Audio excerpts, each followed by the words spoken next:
The 1980s were a golden age for animated fantasy. Every Saturday morning unleashed a barrage of magical swords, cosmic destinies, ancient prophecies, and bizarre creatures designed to capture the imagination of kids armed with cereal bowls and limitless attention spans. While heroes like He-Man, Lion-O, and the Thundercats remain iconic, many of the villains who made those worlds memorable have faded into obscurity.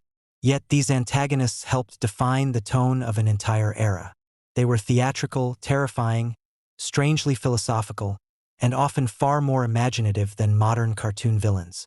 Hidden beneath toy-driven storytelling and network censorship was a gallery of unforgettable monsters, tyrants, and dark sorcerers who gave 80s fantasy cartoons their atmosphere. Here are 5 forgotten animated fantasy villains that once ruled Saturday mornings. Long before skeletal warlords became standard fantasy fare, Blackstar introduced children to Overlord, a towering undead tyrant whose entire presence radiated doom. Clad in black armor with a skull-like face and glowing eyes, Overlord ruled the planet Sagar with an iron grip while seeking total control of the mystical Power Star. What made him stand out was the atmosphere surrounding him. Unlike many cartoon villains who relied on slapstick incompetence, Overlord felt genuinely oppressive. His fortress looked like something ripped from heavy metal album art, and his minions, especially the magma monster Neptile, gave the series a darker edge than most syndicated cartoons of the time. Overlord also represented a transitional moment in fantasy animation. He carried traces of classic pulp villains but foreshadowed the grim dark fantasy aesthetics that would dominate later decades. For many kids, he was one of the first animated villains who felt truly evil rather than merely mischievous.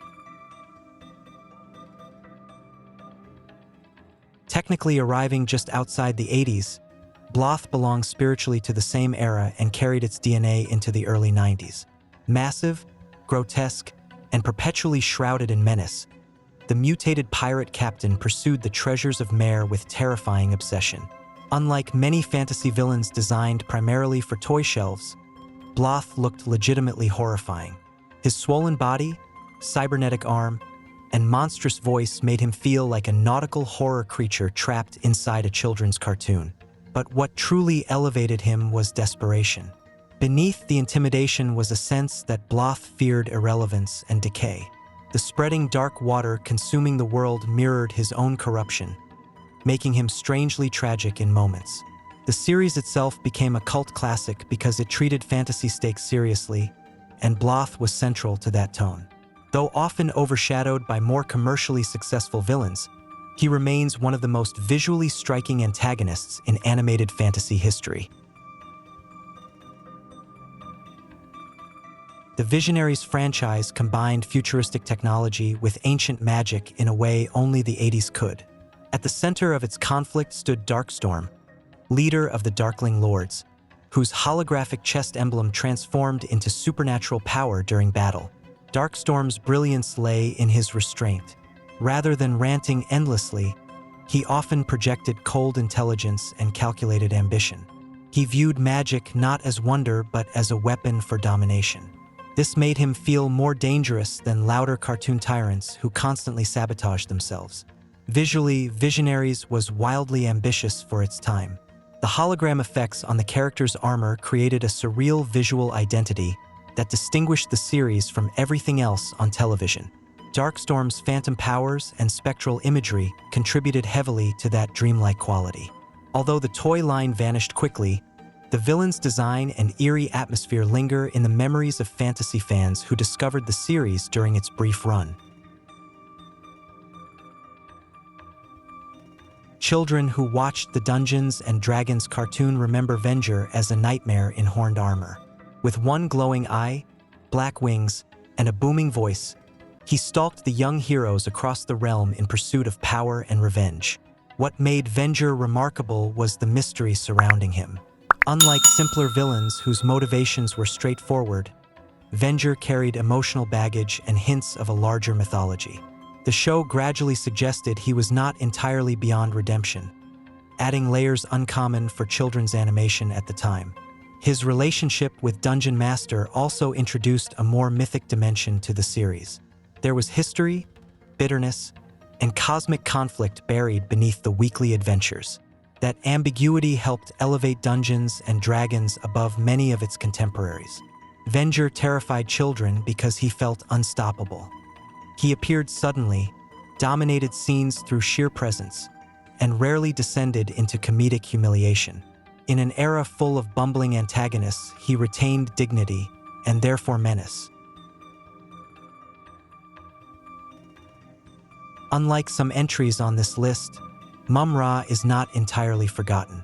But modern discussions of 80s animation often reduce him to a meme or catchphrase, overlooking how profoundly unsettling he once seemed to young audiences. Mumm-Ra was ancient evil incarnate, a decaying sorcerer who transformed into a towering demonic warlord by invoking dark spirits. His transformation sequence alone became burned into the minds of a generation. Few cartoon villains looked more intimidating once fully empowered.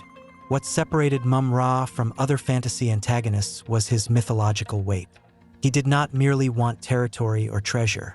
He embodied corruption, immortality, and spiritual decay. His pyramid, his chanting, and his connection to eldritch entities gave Thundercats an unexpectedly occult atmosphere. Even more impressive was his persistence. Mumm-Ra constantly adapted, manipulated rival factions, and exploited the weaknesses of his enemies. He wasn't simply waiting to lose at the end of the episode. He felt ancient, patient, and eternal. For many children of the 80s, Mumm-Ra was their first exposure to horror wrapped inside heroic fantasy. The forgotten fantasy villains of 80s television reflected a different philosophy of children's entertainment. They were dramatic without irony, frightening without apology, and often visually experimental in ways modern animation rarely attempts. These antagonists helped create worlds that felt larger than the heroes themselves.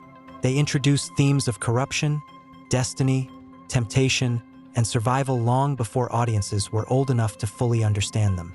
Beneath the toy commercials and censorship restrictions, these cartoons carried echoes of sword and sorcery novels, pulp magazines, and mythic storytelling traditions. That's why they endure in memory, not because they were realistic, because they felt legendary.